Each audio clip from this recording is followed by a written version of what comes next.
ایک ساتھی نے سوال کیا ہے کہ پیشاب کے اندر رکاوٹ محسوس ہوتی ہے،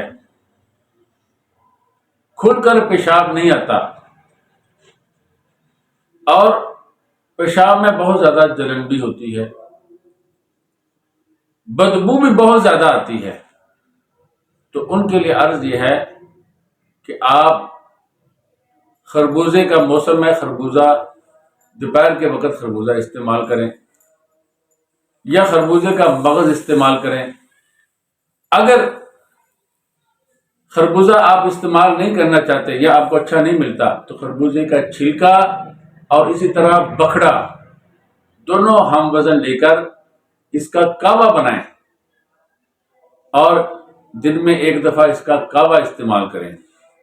آپ یہ 7 دن یہ عمل کر لیں۔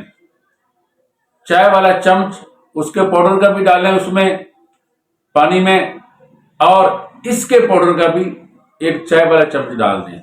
7 دن یہ عمل کر لیں، انشاءاللہ العظیم گردے بھی آپ کے صحیح کام کریں گے، اور پیشاب کے اندر جو آپ نے جلن کا کہا ہے، پیشاب کے اندر جو آپ نے رکاوٹ کا کہا ہے، پیشاب کے اندر جو آپ نے بدبو کا کہا ہے، یہ سارے مسائل بھی ٹھیک ہو جائیں گے۔ دعا کیجئے اللہ رب العزت ہم سب کو شفائے کاملہ عاجلہ مستمر عطا فرمائے۔ ان جڑی بوٹیوں کے اندر ہم سب کے لیے اللہ رب العزت شفا رکھ دیں۔ وآخر دعوانا الحمدللہ۔